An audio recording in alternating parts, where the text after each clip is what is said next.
13521111047. Saya dari Universitas Khairun, Provinsi Maluku Utara. Di sini saya akan menjawab beberapa pertanyaan yang telah diberikan, sebagaimana beberapa pertanyaan ini adalah tugas kedua saya. Selanjutnya, saya akan menjelaskan jawaban-jawabannya. Untuk nomor 1, soalnya adalah buatlah algoritma untuk menentukan nilai-nilai terbesar dari bilangan bulat yang dibaca dari keyboard dan menuliskan hasilnya ke layar. Algoritma dibuat dalam bentuk kalimat deskriptif, pseudokode, dan flowchart. Untuk kalimat deskriptif, algoritma yang pertama adalah masukkan bilangan bulat pertama, lalu masukkan bilangan bulat kedua.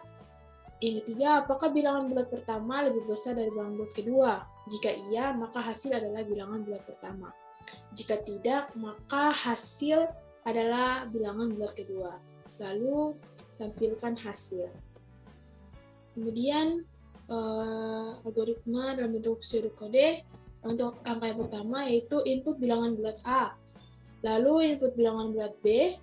Yang ketiga, jika atau if A lebih besar dari B, maka print bilangan terbesar A. Yang keempat, jika tidak A lebih kecil dari B, maka print bilangan terbesar yaitu B.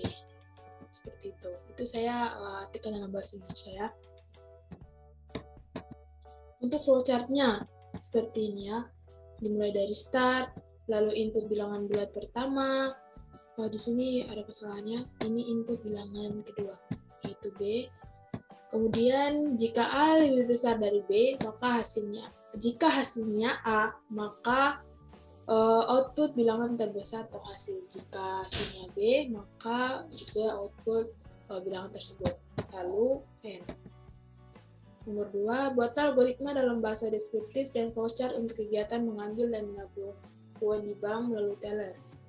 Kalimat deskriptif yang pertama ialah pergi ke bank, lalu masuk ke dalam bank, mengambil nomor antrian. Yang keempat, mengisi formulir. Yang kelima, jika mengambil uang, maka menyerahkan formulir ke teller. Dan selanjutnya menerima uang dari teller. Jika menabung, maka menyerahkan formulir, buku tabungan, dan uang ke teller. Lalu selesai. Flowchart-nya yang pertama yaitu start, lalu pergi ke bank, masuk ke dalam bank, mengambil nomor antrian, mengisi formulir, lalu menabung. Jika menabung, maka langkah selanjutnya adalah isi formulir menabung, lalu serahkan uang dan buku tabungan, lalu terima buku tabungan, dan selesai. Jika bukan menabung atau jika tidak menabung dan ingin mengambil uang, maka isi formulir, lalu serahkan uang dan buku tabungan, lalu terima buku tabungan dan sejumlah uang, lalu selesai. Yang ketiga, buatlah algoritma dalam bahasa deskriptif dan pseudokode untuk menentukan apakah suatu bilangan merupakan bilangan genap atau ganjil. Untuk kalimat deskriptif pertama, masukkan suatu bilangan. Yang kedua, bilangan dibagi 2. Yang ketiga, jika hasil sama dengan 0, maka bilangan tersebut adalah bilangan genap. Jika hasilnya tidak sama dengan 0, bilangan tersebut adalah bilangan ganjil. Untuk pseudokodenya seperti ini. Itu yang pertama, input suatu bilangan, hasil sama dengan bilangan dibagi 2. Lalu if hasil sama dengan 0, dan print bilangan genap. If yang selanjutnya, if hasil tidak sama dengan 0, dan print bilangan ganjil. Seperti itu.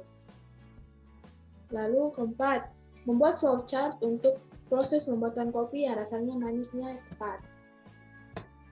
Itu langkah pertama adalah start, lalu input atau siapkan gelas, masukkan kopi, masukkan gula 2 sendok teh, lalu tuangkan air panas. Jika gulanya sudah pas, jika iya, maka kopi siap disajikan dan end atau berakhir. Atau kalau misalnya gulanya belum pas, maka tambahkan gula lalu air. Seperti itu. Dan nomor 5, membuat flowchart mengurutkan 3 bilangan acak. Yaitu ini yang pertama adalah start, lalu input bilangan. Di sini saya mengambil contoh bilangan yaitu 2, 3, dan 4 ya. Di langkah yang pertama itu start, input bilangan 2, 3, dan 4. Lalu Jika 2 lebih kecil dari 3 dan 2 lebih kecil dari 4, maka otomatis 3 lebih kecil dari 4. Jika iya, maka output bilangan 2, 3, dan 4. Atau tampilkan bilangan 2, 3, dan 4. Jika tidak, maka output bilangan 2, 4, dan 3. Jika tidak, maka bilangan 3 lebih kecil dari 2 dan 3 lebih kecil dari 4. Maka 2 juga lebih kecil dari 4.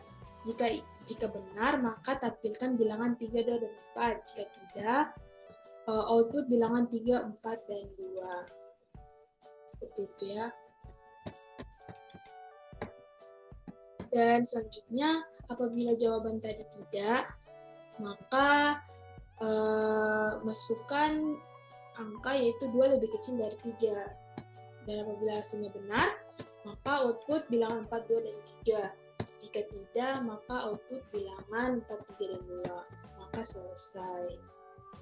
Seperti itu. Sekian video dari saya. Lebih dan kurangnya mohon maaf. Apabila ada salah-salah kata, saya minta maaf karena manusia tidak luput dari kesalahan. Sekian dari saya. Assalamualaikum warahmatullahi wabarakatuh.